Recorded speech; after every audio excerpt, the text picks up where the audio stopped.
रघुवीर सिंघानिया का नाम शहर के सबसे बड़े उद्योगपतियों में लिया जाता था।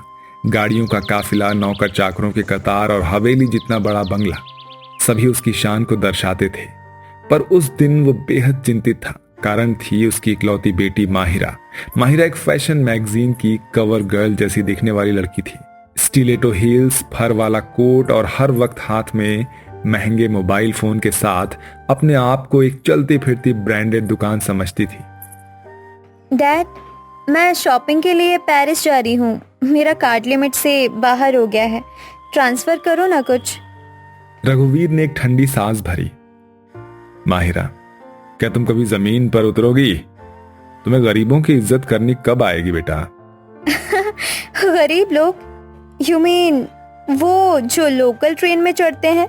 Dad, I can't even breathe near that. रघुवीर को यह सब सुनकर बहुत शर्म आ जाती है। एक दिन उसने अपने ऑफिस में काम कर रहे गोपाल को देखा। सिर झुकाकर मेहनत करने वाला लड़का, ना कोई शिकायत ना कोई मांग। कितना जमीन से जुड़ा है ये लड़का। अगर माहिरा इसके साथ रहे तो शायद उसे असली जिंदगी का मतलब समझ आ जाए। इसी सोच के साथ रघुवीर अपने घर आ जाता है, जहां रात के खाने की टेबल पर माहिरा अपने घमंड का प्रदर्शन कर रही थी। डैड, आज मैंने एक बेशकीमती रिंग ऑर्डर की है। सिर्फ 11 लाख की है। बस बहुत हो गया।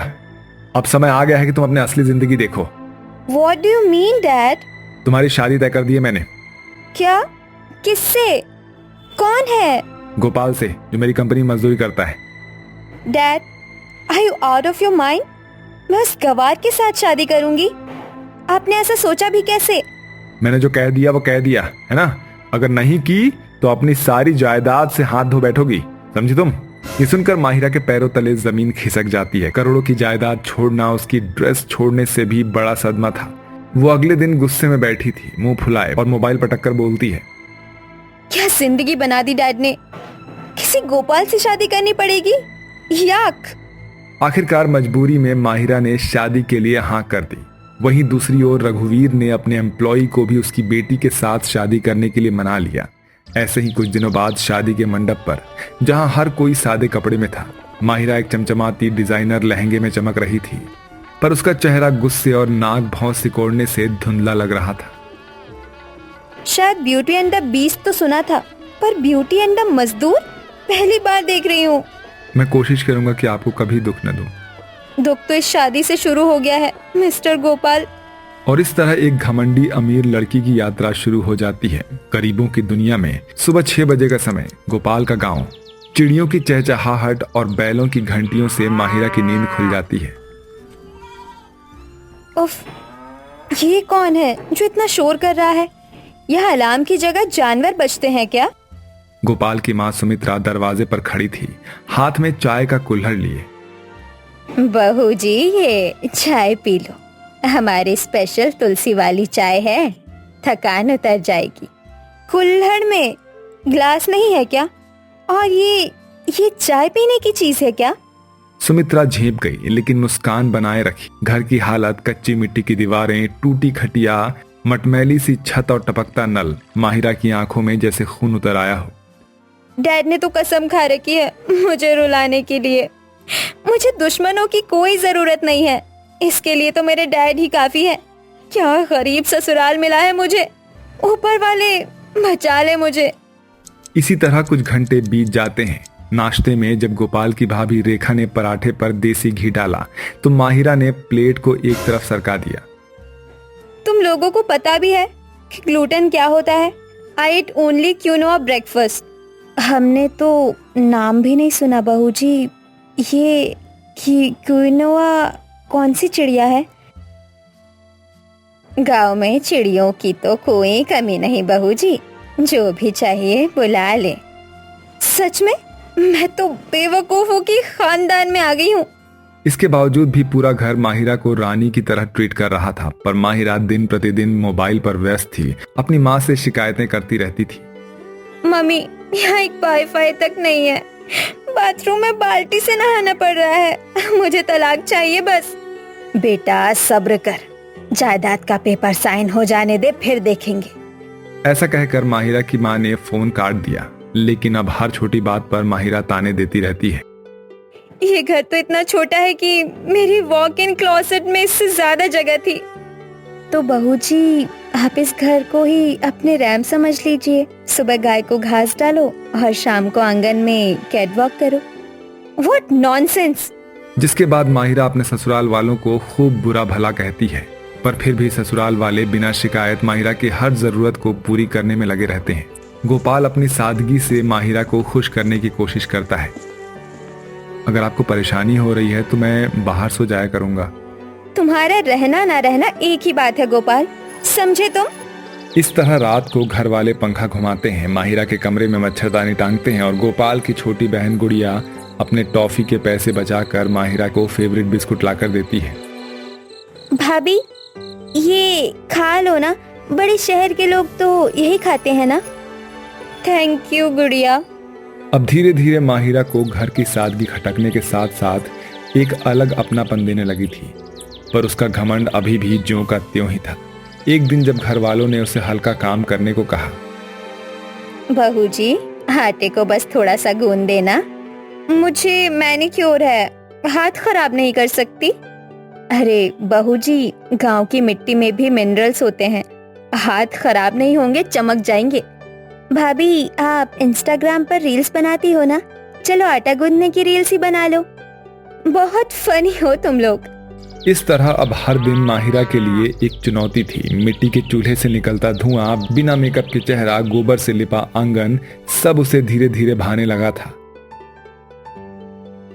माहिरा ने तो यही सोचा था कि अब इस गरीबी से बुरा और क्या ही हो सकता है, लेकिन शायद माहिरा गलत थी, क्योंकि बरसात की पहली बूंदें जैसे ही गांव की सूखी जमीन से टकराई, पूरा माहौल भीग गया। बच्चों की किलकारियां, बैलों की हाँक और मिट्टी की सौंधी खुशबू गांव की असली तस्वीर बनने लगी।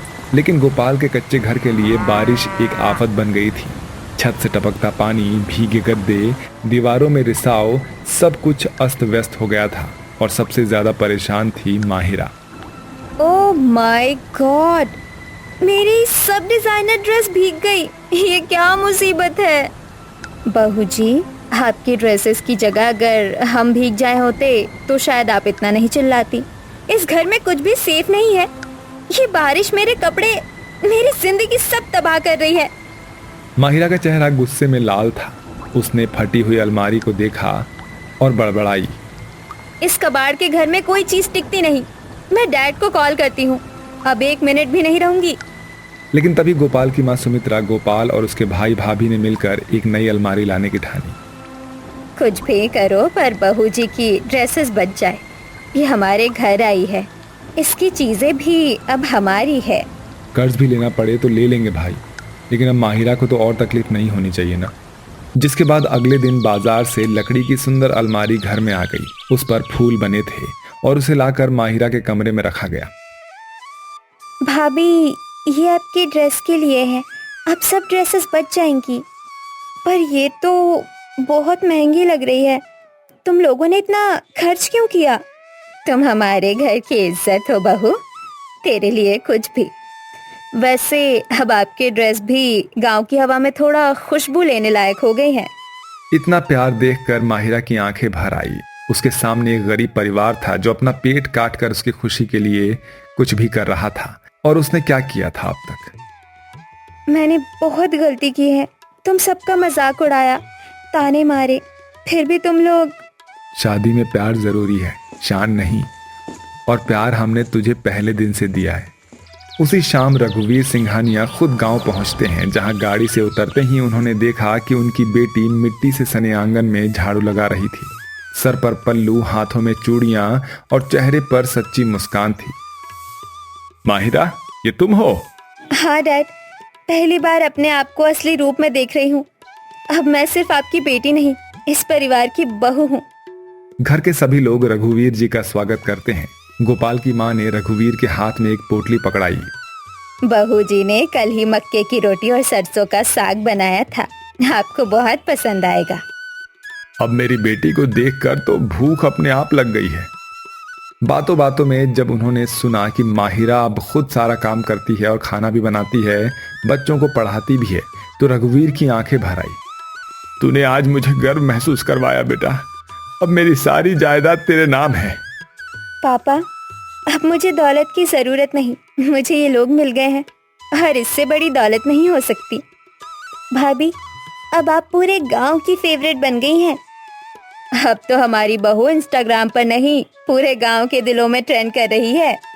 और इस तरह एक अमीर घमंडी बहू अपने गरीब लेकिन सोने जैसे दिल वाले ससुराल में सच्चा सुख पाकर हमेशा के लिए बस गई। अनुष्का नाम की एक लड़की ट्रेन में बैठकर अपनी बुआ के घर इलाहाबाद जा रही थी। इस ट्रेन में बैठा आदित्य नाम का लड़का उसी के सामने वाली सीट पर बैठा हुआ था।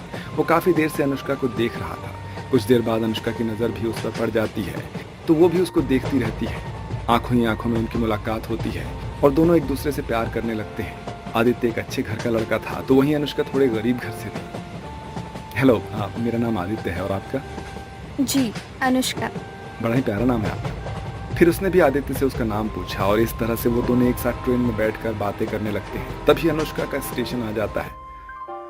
अरे देखिए ना, बातों बातों में सफर पता ही नहीं चला। मतलब वैसे आपसे मिलकर बहुत अच्छा लगा। अगर आप बुरा ना माने तो आपका नंबर मिल सकता है? जी, अच्छा तो मुझे भी लगा आपसे मिलकर, पर मेरे पास फोन नहीं है। अच्छा छोड़ो, कोई बात नहीं। आप वापस कब आओगी? मैं उस दिन आपका इसी प्लेटफॉर्म पर इंतजार करूंगा। 2 दिन बाद परसों सुबह 10 बजे की ट्रेन है मेरी। इसके बाद वो अपनी मौसी के घर चली जाती है और 2 दिन बाद जब अनुष्का अपनी मौसी के घर से वापस आ रही होती है तो आदित्य उसे प्लेटफॉर्म पर बैठा हुआ मिलता है। अरे आदित्य, तुम यहाँ कैसे? बस तुम्हारा इंतजार कर रहा था। देखो, मैं तुम्हारे लिए फोन लेकर आया हूँ। प्लीज अब मना मत करना। पहली बार मैं तुम्हें कोई गिफ्ट दे रहा हूँ और आप यूँ समझ लीजिए कि ये सब मैंने मतलब खुद के लिए किया है ताकि मैं आपसे कांटेक्ट कर सकूं। ऐसा कहने पर अनुष्का आदित्य के इस फोन को ले लेती है। अब वो दोनों रोजाना पूरा पूरा दिन आपस में बात करने लगते हैं। कुछ समय बाद दोनों में प्यार काफी बढ़ जाता है और कुछ देर बाद आदित्य और अनुष्का की शादी भी हो जाती है। अनुष्का शादी करके अपने अमीर ससुराल आ जाती है। अरे आ गई मेरी बहू रानी, मेरे घर की लक्ष्मी। हाँ हाँ माँ जी, हमारे घर की गरीब लक्ष्मी। अरे देवरानी जी, आपने इतना सस्ता शादी का लहंगा पहना हुआ है। आपने देवर जी को बता दिया होता तो मैं आपके लिए एक अच्छा सा शादी का लहंगा खरीद देती। जी दीदी, ऐसी कोई बात नहीं है। दरअसल मुझे ही नहीं चाहिए था। ये मेरी माँ का लहंगा है और यही एक उनकी आखिरी निशानी बची हुई है। आज मैं उन्हीं के लहंगे को पहनकर इस घर में आई हूँ। अरे बड़ी बहू, छोड़ना इन बातों को। महंगे सस्ते में क्या होता है, लहंगा तो आखिर लहंगा होता है। चलो बहू, कलश को गिराकर घर के अंदर प्रवेश करो। इस तरह कहकर कमला देवी अपने बेटे के सामने बात को संभाल लेती है और अपनी बहू का अच्छे से गृह प्रवेश करती है। ऐसे ही अगली सुबह हो जाती है जहां नई बहू यानी अनुष्का सुबह सवेरे जल्दी उठकर स्नान करके पूजा स्थल पर जाती है।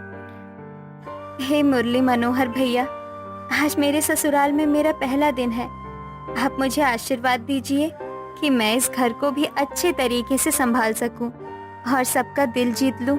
इस तरह अनुष्का भगवान श्री कृष्ण से अपनी माँ की बात के अनुसार अच्छे से पूजा करके अपनी सास को प्रसाद देती है। ये लीजिए माँ जी, प्रसाद। अरे बहू, तू तो बहुत जल्दी उठ गई और पूजा भी कर लिया। लाला, प्रसाद दे दे। ऐसा कहकर वो प्रसाद ले लेती है। तभी वहाँ पर कविता आ जाती है। क्या बात है देवरानी जी, बड़ा सुबह सवेरे पूजा पाठ किया जा रहा है। जी दीदी, वैसे तुम्हें सिर्फ पूजा पाठ करना आता है या फिर खाना वाना भी बना लेती हो? हाँ हाँ दीदी, मुझे सब बनाना आता है। और वैसे भी आज मेरी पहली रसोई है और आज मैं सबके मनपसंद की चीज बनाने वाली हूँ। बताइए आपको क्या पसंद है? नहीं, जाने दो, मेरी पसंद की चीज बनाने की कोई जरूरत नहीं है, बिकॉज मैं आजकल डाइटिंग पर हूँ। बस तुम मेरे लिए थोड़े फ्रूट और सैलड काट कर दे देना। ठीक है दीदी।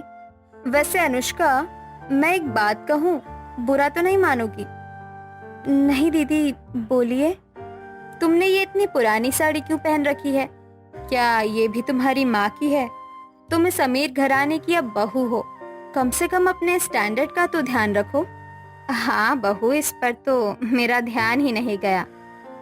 वो दरअसल माँ जी, दीदी, मेरे पास बस गिने चुने ही कुछ साड़ियाँ ही हैं। ठीक है, मैं आदित्य को बोलकर तेरे लिए कुछ साड़ियाँ मंगवा दूंगी। नहीं तो तू ऐसे ही पुरानी साड़ी पहनेगी तो लोग तो यही कहेंगे कि एक बहू को तो मैं रानी की तरह बना कर रखती हूँ और दूसरी को नौकरानी। ऐसा कहकर सास और अनुष्का की जेठानी उसे ताना मारती है। ऐसे ही अनुष्का की पहली रसोई की रस्म पूरी हो जाती है और वो सभी का दिल जीतने में कामयाब हो जाती है। ऐसे ही कुछ दिन बीत जाते हैं। एक दिन, अनुष्का, मेरा रात का खाना मत बनाना, बिकॉज मेरी आज की किटी पार्टी है और रात का खाना भी वही है मेरा। वो तो ठीक है दीदी, लेकिन आपने ये क्या पहना हुआ है? इतना बेहुदा सा dress. What do you mean? ये बेहुदा सा ड्रेस जानती भी हो? ये फैशनेबल ड्रेस कितने का है? तुम्हारी माँ के जैसे लहंगे इतने रुपए में 10 आ जाएं, इतने का है ये ड्रेस, और तुम इसे बेहुदा कह रही हो? गवार कहीं की। अभी कविता ने इतना कहा ही था कि तभी उसकी सास कमला भी वहां पर आ जाती है। अरे बड़ी बहू, तू समझा भी किसको रही है? जो गांव में रही हो, इसे क्या ही पता होगा फैशन के बारे में। जा, तू अपना मूड खराब मत कर। और छोटी बहू, ऐसे जाते वक्त किसी को टोका नहीं करते। जी माँ जी। दरअसल अनुष्का को उसकी जेठानी की बात उसके दिल पर लग जाती है, लेकिन वो अपनी सास की वजह से अपनी जेठानी से कुछ भी नहीं कहती। वो भली भांति जानती थी कि उसके साथ ऐसा बर्ताव इसलिए हो रहा है क्योंकि वो एक गरीब घर से ताल्लुकात रखती है। शाम को ये बात अनुष्का अपने पति से बताती है, जिस पर वो कहता है, क्या माँ और भाभी ने तुम्हें ऐसा कहा? रुको, मैं भी जाकर बात करता हूँ उनसे। नहीं नहीं आदित्य जी, आप ऐसा बिल्कुल भी मत कीजिएगा, नहीं तो वो यही समझेंगे कि उनकी बहू माँ और बेटे और भाभी में लड़ाइयाँ लगवाना चाहती है। आपको मेरी कसम। सच में अनुष्का, तुम सबके बारे में कितना कुछ सोचती हो। मैं सच में बहुत लकी हूँ जो तुम मुझे मिली हो। नहीं, लकी तो मैं हूँ जो आप मुझे मिले। वैसे मुझे आपसे एक काम था। हाँ हाँ बोलो, क्या बात है? वो मुझे फैशन डिजाइनिंग का बहुत शौक है, तो क्या मैं घर में ही अपने लिए कपड़े बना सकती हूँ? बस मुझे आपसे बाहर से कुछ सामान मंगवाने होंगे। हाँ अनुष्का, क्यों नहीं। तुमने मुझे कभी बताया नहीं कि तुम एक फैशन डिजाइनर भी हो। चलो ठीक है, तुम्हें जिन चीजों की जरूरत है बस वो मुझे बता देना, मैं ला कर दे दूंगा तुम्हें। जी बिल्कुल। अब ऐसे ही वक्त बीतता है और एक रोज अनुष्का की सास कमला देवी अपने दोनों बहुओं से कहती है, बहू, मैंने कविता बहू के आने पर रिसेप्शन पार्टी दी थी, लेकिन तुम्हारे रिसेप्शन पार्टी अभी बाकी है। इसीलिए मैंने ये डिसाइड किया है कि अगले महीने के 15 तारीख को तुम्हारी और आदित्य की शादी की रिसेप्शन पार्टी होगी। उस पार्टी में हमारे पूरे खानदान और बिजनेस वाले लोग आएंगे। सबको बताना है कि हमारे छोटे बेटे आदित्य की शादी हो गई है। मैं तो एक royal blue mirror work lehenga order कर रही हूँ। 65,000 का है, मनीष मल्होत्रा के स्टाइल में। सबकी निगाहें मुझ पर ही टिक जाएंगी। हाँ हाँ, और क्या, हमारी बहुएं ऐसे ही दिखनी चाहिए, अमीर, स्टाइलिश, क्लासी। तू भी बता बहू, तेरे लिए क्या लाना है?